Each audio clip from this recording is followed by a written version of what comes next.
मैंने ये देखा हिंदुस्तान में कि हमारे यहां तीज त्योहार होते हैं और हर तीज त्योहार में कुछ खास तरह के व्यंजन और पकवान बनते हैं।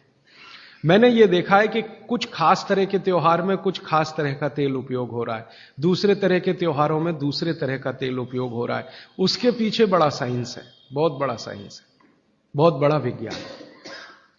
वो विज्ञान ये है कि जैसे मान लीजिए होली के आसपास के त्योहार, चैत्र के महीने के त्योहार, फागुन और चैत्र के महीने के त्योहार। अब फागुन और चैत्र के महीने के त्योहारों में जो जो पकवान बन रहे हैं, आप उन पर अगर नजर डालें तो वो उस मौसम के हिसाब से बहुत ही अनुकूल है। दिवाली के आसपास के जो तीज त्योहार हैं, नवंबर दिसंबर के या अक्टूबर नवंबर के, उनमें जो पकवान बन रहे हैं वो खास तरह के प्रिपरेशन है, बहुत गहरा विज्ञान है। कभी मौका मिला तो इस पे अलग से ही बात करूंगा कि त्योहारों में पकाए जाने वाले जो व्यंजन हैं वो हमारे शरीर को किस तरह की मदद कर रहे हैं। हमारे वैज्ञानिकों ने, माने महर्षियों ने, यह देखा कि जीवन के दिनों में, माने अगर ठंड के दिन है तो शरीर में क्या प्रकोप ज्यादा है, बरसात के दिन है तो शरीर में क्या प्रकोप ज्यादा है, गर्मी के दिन है तो शरीर में कौन सा प्रकोप ज्यादा, प्रकोप माने वात पित्त कफ, ये तीन ही तरह के, तो उनको संयमित रखने के लिए कौन सी चीजें प्रकृति ने दी हैं, तो व्यंजनों में वही चीजें डाली गई हैं। जैसे अब मैं आपको थोड़ा और स्पष्ट करता हूं, यह बात अमूर्त है लेकिन अब थोड़ी मूर्त करता हूं।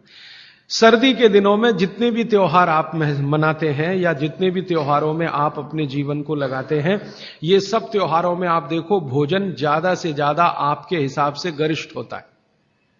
प्रिपरेशन कुछ इस तरह के होते हैं, जैसे आप तिल खा रहे हैं, सर्दी के दिनों में भरपूर तिल खाया जाता है और तिल के तरह तरह के व्यंजन बनाए जाते हैं। अगर आप गुजरात में रहते हैं तो अड़दिया खाया जाता है, अड़दिया। दुनिया का इससे अच्छा शायद कोई पकवान ना हो, अड़दिया जिसको कहा जाता है, उड़द की दाल का बनता है अड़दिया। ऐसे ही राजस्थान के कुछ इलाकों में विशेष पकवान है, ऐसे उत्तर प्रदेश के इलाकों में कुछ पकवान है। लेकिन अगर महसूस करें तो ये सब भारी हैं, भारी गुरुत्व है इसमें। बागभट्ट जी ने एक शब्द इस्तेमाल किया, गुरुत्व वाले पदार्थ, माने भारी हैं, आसानी से नहीं पचते, धीरे धीरे पचते। अड़दिया तो आसानी से नहीं पचेगा, तिल की चीजें भी आसानी से नहीं पचने वाली हैं। लेकिन जिन दिनों में हम ये खा रहे हैं उन दिनों में शरीर के लिए यही अच्छा है कि कोई चीज आसानी से ना पचे, धीरे धीरे पचे, देर में पचे। क्यों? अब ये ठंडी के दिन होते हैं तो ठंडी के दिनों में शरीर में पित्त जो है ना थोड़ा कम होता है, पित्त थोड़ा कम होगा, वात ज्यादा बढ़ा हुआ रहेगा और कफ सबसे ज्यादा बढ़ा हुआ रहेगा ठंड के दिनों में। अब कफ सबसे ज्यादा बढ़ा हुआ है तो कफ का असर हमारी जठर अग्नि पर है। अब कफ का असर जठर अग्नि पर है तो जठर अग्नि भी थोड़ी कम रहती है, थोड़ी, जो गर्मियों के दिनों में वो भड़कती है उतनी नहीं होती। तो अगर आपकी जठर अग्नि कुछ कम है, कफ के प्रभाव में है, तो आप भोजन भी ऐसे खाइए जो तुरंत पचने वाले नहीं है, धीरे धीरे पचने वाले हैं, ताकि जठर अग्नि उसके साथ मेल कर ले अपनी गति का। ऐसे समझ लो जठर की गति कम होती है तो खाया जाने वाला खाना भी कम गति से पचने वाला हो तो बहुत अच्छा है। तो सोच समझकर यह तय किया गया कि सर्दी के दिनों में तिल खाना है, सर्दी के दिनों में मूंगफली खानी है, सर्दी के दिनों में गुड़ खाना है, सर्दी के दिनों में घी सबसे ज्यादा खाया जाता है। और आपने अक्सर वैद्यों से सुना होगा, सेहत बनानी है तो यही दिन सबसे अच्छे हैं, माने खूब अच्छा अच्छा खाओ। और भगवान का दिया हुआ भी इन महीनों में भरपूर होता है।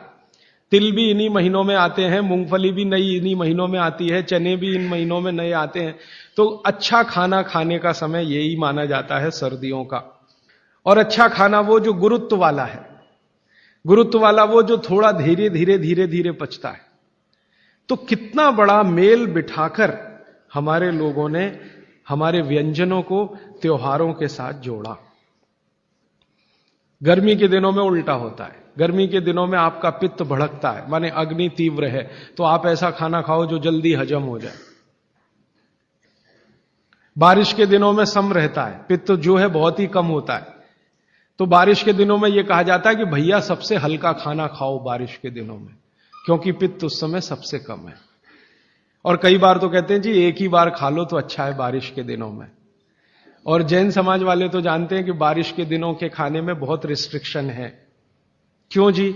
ऐसा खाना तो आप खा ही नहीं सकते जिसमें पानी बहुत हो, क्योंकि शरीर में ही पानी बहुत होता है उस समय। प्रकृति के हिसाब से शरीर चलता है। तो बारिश के दिनों में अक्सर आपने सुना है जैन साधु संतों के मुंह से कि हरा पत्ती का सब्जी मत खाओ, हरा सब्जियां मत खाओ, ये वगैरह वगैरह। हरे पत्ती की सभी सब्जियां बहुत पानी भरी भरी, पानी शरीर में ही पहले से ज्यादा है, क्योंकि बारिश में नमी ज्यादा है। तो आप ज्यादा पानी के शिकार होंगे। ज्यादा पानी भी अच्छा नहीं है, कम पानी भी अच्छा नहीं है। तो इसलिए साधु संत जो कहते हैं वो भी कुछ विज्ञान के आधार पर कहते हैं। बस अंतर इतना ही है कि हमारे दिमाग में क्यों इतना गहरा घुसा हुआ है कि जब तक क्यों एक्सप्लेन कोई नहीं करता, हम ना उसकी बात सुनते हैं ना मानते। तो अपने देश में भागवत जी के अनुसार वात की चिकित्सा जिंदगी भर अच्छी रहे आपकी, तो तेल शुद्ध खाइए। होली खेलने